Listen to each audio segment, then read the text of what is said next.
I am so glad you are here. It is Herby Thursday in my world, and today we are talking about the delightful prickly ash. Look at that fabulous bark. Isn't that lovely? Prickly ash does have fruit as well. In fact, it's a cooking spice, and it creates a little tingly in the back of the throat, especially fresh. So if you're picking it, just know. And it is not in the ash family, sorry to say. It's a citrus tree, believe it or not. And the fruits are teeny tiny little things that you could harvest and use in place of something like peppercorns, black pepper, or white pepper, either, because those both come from the same place. But magically, that tingly feeling in the back of the throat and the fact that it produces these little tiny bright colored fruits make this associated with the fire and the sun. So fire of the sun. There's more than one set of associations, but this is the one we landed on here. It is used to bring fire back to relationships. It's used to introduce like a year's worth of wealth into your life. Burn it on Yule or at the New Year. Prickly ash is great on an incense charcoal at that time of year. It could be Yule when the sun comes back. It could be New Year's. It depends on you. But burning a little bit on some charcoal, incense charcoal, is perfect for wealth and prosperity magic. You can also carry it with you for the same reason, a little sachet of it, a little felt bag or cotton bag of some kind. You might want to pick a color of bag that you associate with money. For some people, that's going to be orange. For others, it's going to be red. And for still others, it's going to be green. And that's okay.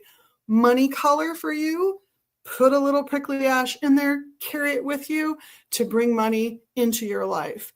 Looking instead for love, passion, reigniting old passions, whether we're talking about committing yourself to something like a project or to someone like your beloved, absolutely incorporating this into a bath is appropriate.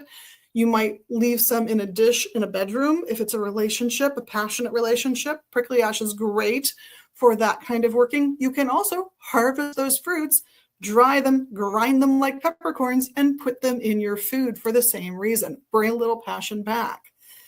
As you can imagine, with that tingling at the back of the throat and the pucker that it gives, it's mildly astringent.